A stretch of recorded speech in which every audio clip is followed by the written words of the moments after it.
Welcome to Simply Happy Conversations, a podcast that teaches you how to create a clutter-free, functional, and simply happy life.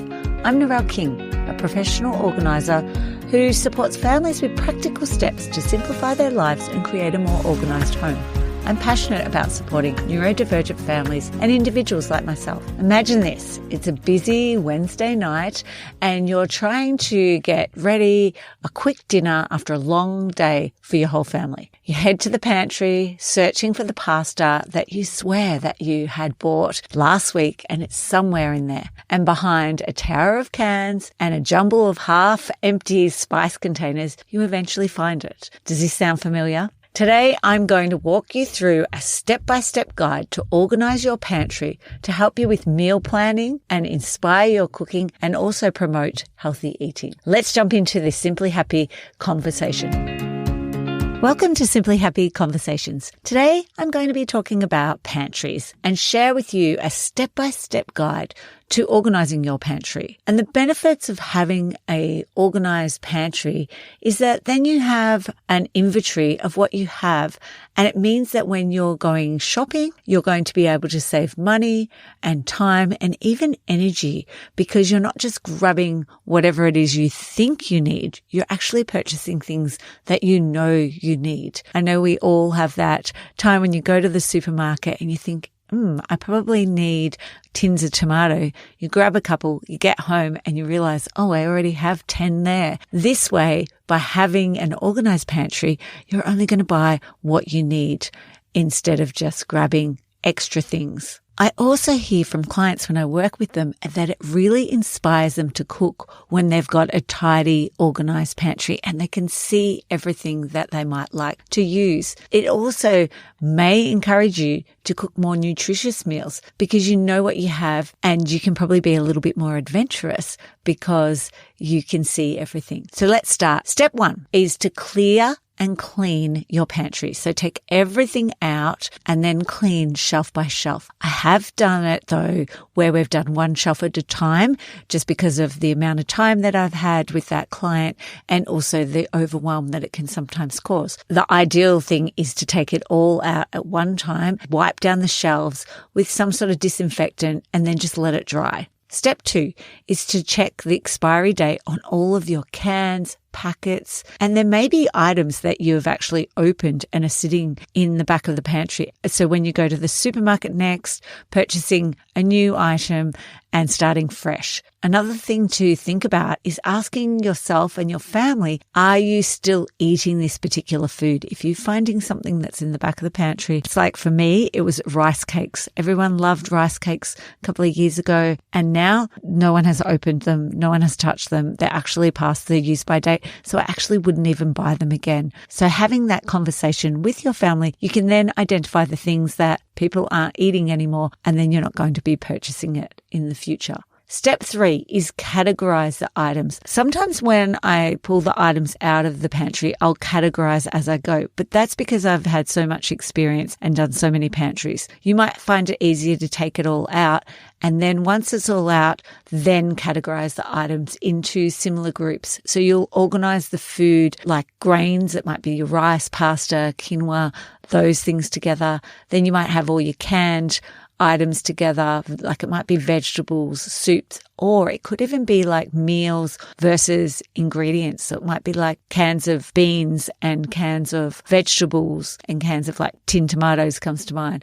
Whereas you might have a meal, which is actually like a soup or a tin spaghetti, and you might separate your cans that way. Another category is snacks. So it could be like chips and nuts and muesli bars, things that maybe kids would take for their school lunches or you might grab when you're on the go. And then another category is baking supplies. So looking at like your flours, your sugars, spices even, any of those things that you use for baking. And then finally you might have drinks. So it might be teas and coffee and selections of hot chocolates that you may have, and you could group those also together. Now, step 4, this is the one that sometimes oftentimes people will jump to as number one. And until you actually know what you have, it's a great idea to wait. So step 4 is choosing storage solutions. So what things do you have that can help keep the items organized? It might be something you already have, like a clear takeaway container that could possibly hold sauces and soup packets or ready to go meals. Another tip is to also clean out your Tupperware and plastics prior to doing your pantry, because the ones that don't have lids make great containers to store things in your pantry. Other really useful storage solutions that I like to use in a pantry are the tiered steps. These are really good for cans and jars because then you can see them on the different level, and it also stops them sort of getting lost at the back of the cupboard. It can even be a one tier. So you have some underneath and a tier that goes over the top. That's also really useful for cans and jars. I really like using a turntable, in particular with kids and condiments, because it means they're able to put it away or also get it out independently because they just move it around. There's none of that putting their hand over, knocking all the things in front. They just move it around until they get to the item that they need to get out of the cupboard. Really think about using the vertical space, in particular the one on the inside of your door. If you could put your shopping lists or meal planners or spices. Now, if I was to plan a pantry, I would be putting shelves in and allowing about 5 centimeters above the tallest item. The other thing I would be thinking about is the depth of my shelves, and I'd be leaning towards a 20 to 30 centimeter shelf. And what I find, most pantries are about 60 centimeters, which is a really long depth shelf. It means that there's going to be lots of things at the back that maybe you can't reach. So just something to keep in mind if you have that opportunity to actually plan your own pantry and building shelves from scratch. The next thing within this storage solution is thinking about whether you are going to decanter your items. That means that whether you're going to be moving your items into a stored container. And is it going to be something that you would do on an ongoing basis? For example, like your biscuits. If you're not going to eat a whole packet of biscuits, would you decant them into a container that will then keep them fresh and also stop that food from going to waste? It might be baking items. I find lots of people enjoy to decanter their baking items, their flour, their sugar. It means that they can see the item and see as it gets low what they need to buy. I've also got another great episode I recorded recently, which is about decantering and things to think about when you're doing it. So I'll share that in the show notes. So once you've decided whether you're decantering or not, you also then have to think about what the actual best storage containers are going to be. What size do you usually buy in that product? So if we were looking at flour and you purchased 500 grams of flour most times, then that's the sort of container you need. Or if you actually purchase a 1 kilogram, then we need a container that's going to be able to fit the entire contents of the 1 kilogram, because otherwise if you've got some in a bag and some in the container, it defeats the purpose of doing it, and it means that the bag is not going to stay as fresh either. So then looking at whether you're going to use glass, maybe it's plastic, and also are they going to be round or square?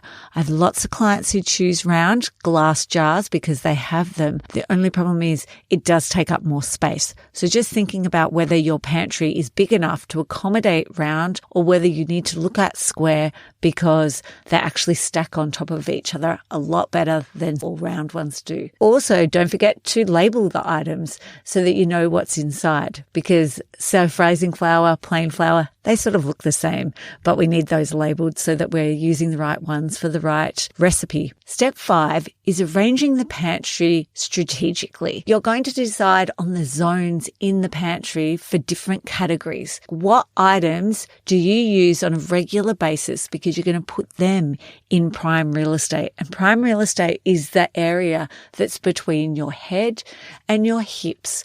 Depending on your height, prime real estate is going to change. So when I set up a pantry, it's not for my height, it's for my client's height or the majority of the family when we're thinking about where we're going to put items. If the family's goal is for the children to be able to access the condiments and the cereals is a really common goal that families will have, then we're going to make sure that those items are down low that children can access. Another one is also packing school lunches, putting the snacks down so that the kids can get to them really easily. The items that you're going to put up higher are going to be maybe extra stock that you have there, but you're not needing straight away. It may even be bigger items like, cake stands, plastic covers and platters that are quite large, I find are things that we'll put up a lot higher because they're not things that you need access to all the time. And another really important thing is to think about baking. Whether you bake on a regular basis will determine where you're going to place those items. You may not be baking cakes and things like that. So you might only have, say, the corn flour because you use that in your meals, but all the rest might be up higher because you don't use them on an ongoing basis. So just some things to think about when you're setting it up and how you want it arranged. Step 6 is maintenance. And these are some tips that are going to help you avoid having cluttered shelves in the future because now they're all organized. Planning your meals and always shopping with a list is going to help you avoid overbuying. You won't be overstocking your pantry, which is when we have so much stock and we're not actually going through it that quickly that things then have a chance of going off and we're then wasting money and food and throwing it away. So having that shopping list is going to stop you from purchasing on the fly. Another tip to think about is first in, first out. So that means that the items that have been there the longest are at the front, and when you get your new items, you're placing them at the back. This is going to help you stop having items that are maybe going out of date and needing to be thrown away. Ideally, having a regular schedule for checking your pantry items and reorganizing it is going to help you to avoid this over-cluttered pantry again. Thinking about whether it's school holidays that you look at it, middle or end of the year, maybe it's monthly or it's bi-monthly. Set something up that's going to work for you and your family. No pantry is going to stay completely organized. They always need a little TLC now and then. Now, I also want to share a couple of ideas if you have limited pantry space. So you don't have that huge area for pantry. These are some things that can help you. So you may only have a small cupboard, but these are some things that you could do to maximize other areas. So things that you use regularly when cooking could be stored in a cupboard beside or above a stove or a cooktop so that you can access those things. It may be oils, it may be salt and pepper and your herbs. Another thing I've set up with clients, almost like a cake stand, and it's given them a home and we've placed oils and spices there that they use. Even one of those roundabouts provides a home so that there's actually a space to keep them and place them back. Maybe you even store the back stock, so the extra items that you have in a drawer or a cupboard that's less used. It may not be even in your kitchen. It may be in the next room, which is a laundry cupboard. Somewhere where you can still access it, but it doesn't need to be done on a daily basis. Another thing to think about are the appliances that you use. Because I find that lots of people have their large appliances in their pantry. Maybe they could be stored somewhere else, but also thinking about, does that item do two things? Like, does it mix cakes and cook rice, or does it just do one thing? It only cooks rice, but this other item over here does mix cakes and cook rice. So do we still need a rice cooker? And maybe it's decluttering some of those appliances. Something else I've done with a lot of clients is add a standalone cupboard to actually give them a pantry because they've only had the kitchen cupboards around their sink and oven. This means that they can sort of use the vertical space as well. Something that I've just done recently for myself was placing my tea and coffee in an actual drawer right next to the kettle and also some spoons. That has then given me space on my bench to put the air fryer. What I love to do is think outside the box and think about how this might make it more functional for me in my kitchen space. I hope by sharing this step-by-step guide to organizing your pantry that you'll be able to plan more nutritious meals, save money on groceries, and reduce your food waste. I'd love for you to share a review and tell me which one of these steps has been really useful for helping to think about organizing your pantry. Thanks for listening to Simply Happy Conversations. Thank you so much for joining me for today's Simply Happy conversation. If you find yourself wasting precious time searching for misplaced items and wishing for a more organized life, then you need my 5-minute declutter ebook, the ultimate guide to quick and easy organizing solutions for a clutter-free and happy home. Forget about spending months KonMariing your house. These fun solutions are designed to give you immediate results in under 5 minutes. Head over to Simply Happy in the resource section and download your free copy and start seeing results in minutes. I'd like to acknowledge the Wathaurong people of the Kulin Nation on which this podcast is recorded as the traditional custodians of the land. I pay my respects to their elders, past, present, and emerging.